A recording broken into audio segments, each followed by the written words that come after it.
Angkatan bersenjata Amerika Serikat menunjukkan pergerakan signifikan ke arah Timur Tengah di saat perang Iran dan Israel masih panas-panasnya.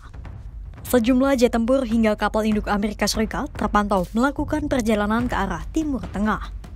Gerak-gerik tak biasa itu terjadi di tengah kekhawatiran keterlibatan militer Amerika Serikat dalam perang Iran dan Israel. Presiden Donald Trump memang tak memberikan sinyal tegas atas kemungkinan keterlibatan militer Amerika Serikat dalam perang Iran dan Israel. Namun, jawaban Trump yang tampak tarik ulur ditambah dengan aktivitas militer Amerika Serikat itu semakin menguatkan aroma-aroma mencurigakan. Seperti apa pengerahan angkatan bersenjata Amerika Serikat?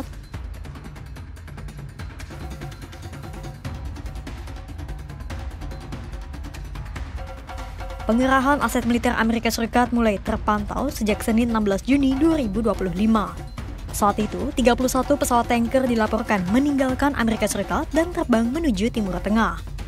Puluhan pesawat tanker itu bertugas untuk mengiringi jet F-35, F-22, dan F-16 yang juga menuju Timur Tengah. Sejumlah pesawat tempur itu dikerahkan Amerika Serikat ke pangkalan udara di dekat Iran. Kemudian pada Kamis 19 Juni 2025, Amerika Serikat juga telah mengerahkan sejumlah aset militernya ke pangkalan Diego Garcia. Adapun pangkalan milik Inggris itu terletak 4.000 km di tenggara Iran dan terletak di tengah Samudera Hindia. Dari citra satelit, tampak ada 3 pesawat pengebom B-52, pesawat tanker KC-135, dan 1 pesawat angkut C-5M. Semuanya alutsista milik Amerika Serikat.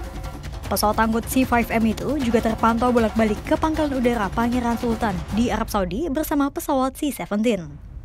Lalu pada Jumat 20 Juni 2025, 8 pesawat tanker Amerika Serikat kembali terekam meninggalkan pangkalan dekat Sacramento di California. Pesawat-pesawat itu terbang dalam 2 gelombang menuju barat daya.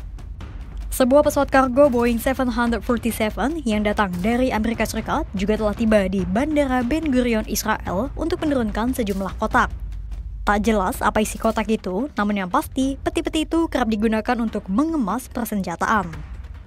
Amerika Serikat juga telah memindahkan puluhan pesawat militer mereka yang berada di landasan udara Al-Udeid di Qatar. Pada awal Juni 2025, terpantau masih ada sekitar 40 pesawat militer di landasan udara itu. Namun pada 18 Juni 2025, hanya tersisa 3 pesawat yang mondar-mandir, sementara lainnya sudah diungsikan ke tempat lain.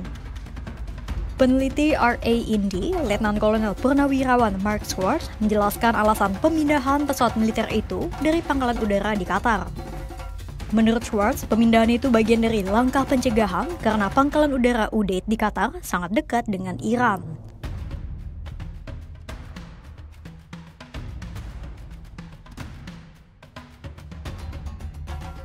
Selain alutsista Angkatan Udara, sejumlah aset militer milik Angkatan Laut Amerika Serikat juga terpantau melakukan pergerakan. Amerika Serikat dilaporkan telah mengerahkan 2 armada laut. Kapal induk pertama adalah USS Nimitz yang bergerak ke arah Timur Tengah. Dan kedua adalah USS Gerald Ford yang bergerak menuju Eropa untuk mendekati Israel. Kedua armada perang itu dimungkinkan juga akan mengarah ke Laut Merah. Kehadiran 2 kapal induk ini akan melengkapi armada laut USS Carl Vinson yang akan meninggalkan kawasan Laut Merah. Namun, USS Nimitz menunjukkan kejanggalan saat berlayar di sekitar perairan Indonesia dan Malaysia. Pasalnya, kapal induk itu dilaporkan mematikan sistem pelacak otomatis atau transponder saat mendekati perairan Indonesia dan Malaysia. Sinyal terakhir USS Nimitz terakhir kali tercatat pada 17 Juli 2025, sekitar pukul 9:03 waktu Indonesia Barat. Namun setelah itu, sinyal kapal induk itu pun hilang.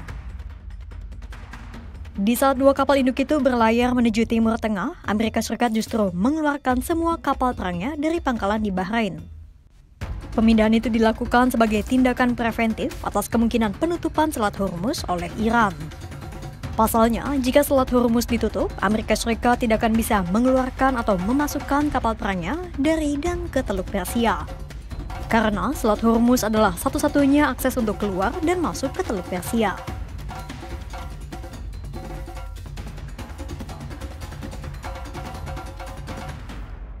Meski Amerika Serikat telah mengerahkan aset militernya secara signifikan, Trump belum memutuskan akan memberikan lampu hijau atau lampu merah. Sikap Trump akan diputuskan sekitar awal Juli 2025. Hal itu disampaikan oleh Sekretaris Pers Gedung Putih, Karoline Leavitt, pada 19 Juni 2025. I have a message directly from the president, and I quote, "Based on the fact that there's a substantial chance of negotiations that may or may not take place with Iran in the near future, I will make my decision whether or not to go within the next 2 weeks." That's a quote directly from the president for all of you today. The president is saying that he will make a decision whether or not to go within the next 2 weeks. It's very clear and direct. Tidak ada yang tahu apa keputusan akhir Trump. Meski demikian, berbagai pihak termasuk para ahli sudah memperingatkan konsekuensi apa yang akan timbul jika Trump nekat menggunakan kekerasan militer. Mulai dari potensi perang habis-habisan, terancamnya personel dan pangkalan militer Washington di Timur Tengah, dan gangguan stabilitas regional dalam jangka panjang. Lalu, ada juga potensi krisis energi global karena kontrol Iran atas Selat Hormuz, hingga munculnya gelombang imigrasi di Timur Tengah dan Eropa. Itulah mengapa para pakar ahli dan pejabat Iran pun telah berulang kali memperingatkan dan mewanti-wanti Trump agar tidak bermain api dengan Iran. Yang terbaru adalah peringatan dari Wakil Menteri Luar Negeri Iran, Said Khatibzadeh. Pada Jumat 20 Juni 2025, Said menyatakan bahwa keterlibatan Amerika Serikat akan menyebabkan neraka bagi seluruh kawasan Timur Tengah. Bergabungnya Amerika Serikat hanya akan memperparah konflik dan melanjutkan kekejaman brutal yang dilakukan oleh Israel. Said memperingatkan konflik Iran-Israel bukanlah perang Amerika Serikat. Said mewanti-wanti Trump akan dikenal sebagai presiden yang memasuki perang yang tak seharusnya ia ikuti selamanya. Said pun menyatakan solusi terbaik untuk menyelesaikan konflik tetaplah jalur diplomasi. Meski demikian, ia menggarisbawahi upaya diplomasi apapun tak akan terjadi selama masih ada pertukaran bom dan rudal yang terjadi. Dan di saat yang sama, Iran juga tak akan menghentikan serangannya apabila Israel juga masih terus meluncurkan bom ke Teheran. Pasalnya, pembalasan yang dilakukan Iran didasarkan pada pembelaan diri sesuai pasal 51 Piagam PBB dan sah. Upaya diplomasi antara Iran dan Amerika Serikat itu pun sejatinya masih terus berjalan hingga akhirnya Israel meluncurkan serangan ke Teheran pada 13 Juni 2025. Sejak saat itulah upaya diplomasi antara Iran dan Amerika Serikat terhenti. Amerika Serikat diam-diam telah mengerahkan sejumlah aset militernya ke Timur Tengah. Tak ada yang tahu akal bulus apa yang tersimpan di balik pergerakan itu. Meski demikian, sejumlah pihak menduga dan khawatir bahwa manuver itu dilakukan untuk mempersiapkan campur tangan Amerika Serikat dalam perang Iran-Israel. Trump telah berkali-kali diperingatkan akan konsekuensi yang mungkin timbul apabila Amerika Serikat terlibat. Kira-kira rencana apa yang sedang dipersiapkan Donald Trump? Pantau terus perkembangannya hanya di kanal YouTube Kompas.com.